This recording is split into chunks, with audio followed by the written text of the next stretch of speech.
Excuse me, sir. You've just been sitting here talking to yourself for the last 3 hours. Can I get you something? Can't you see I'm opining? Games are fun. It's a controversial statement, I'm aware of that, but please bear with me, I'm actually going somewhere with this. Games are fun. Actual fun. They are joy and entertainment packed into a small package to be experienced and indulged in by a group of friends. Arguably a group of strangers too, but as you probably know, playing a great game with a group of strangers can very quickly push them into the category of friends. Games are fun.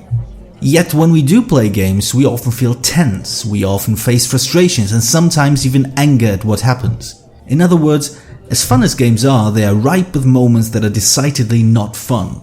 Why do we expose ourselves to such intense experiences? Why do we risk these ravaging storms of emotions? Simple. Because at the end of the day, games are fun. And still we can forget that in the heat of competition.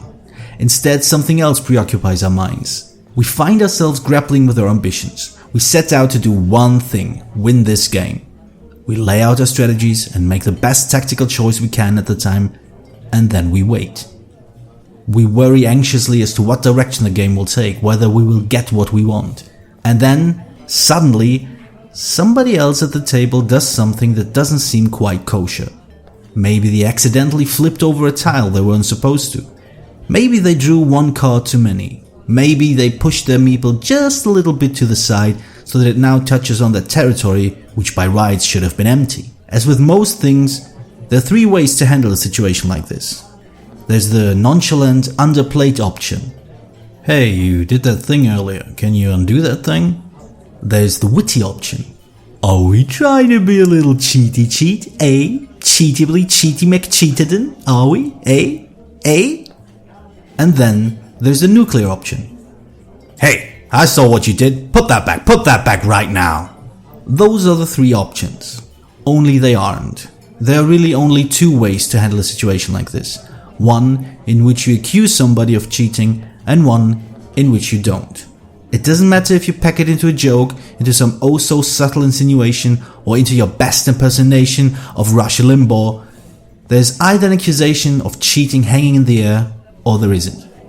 It may be unspoken, implied, or loudly declared, but it is there. Now, why would people do that? Accusing, that is, not cheating. This is a piece about etiquette after all, and not emotional balance. We accuse others because we consider them a threat to the integrity of a shared play, or in this case a threat to the enjoyable experience of play.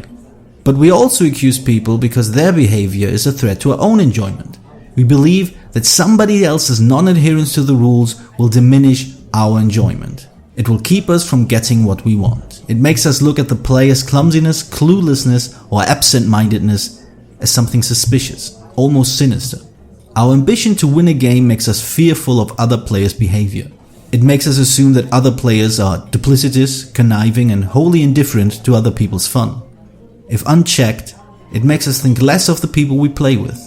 It makes us see games not as something to enjoy, but as something to put up with in order to achieve victory. In other words, it makes playing games not about fun anymore, which really isn't true. Games are fun.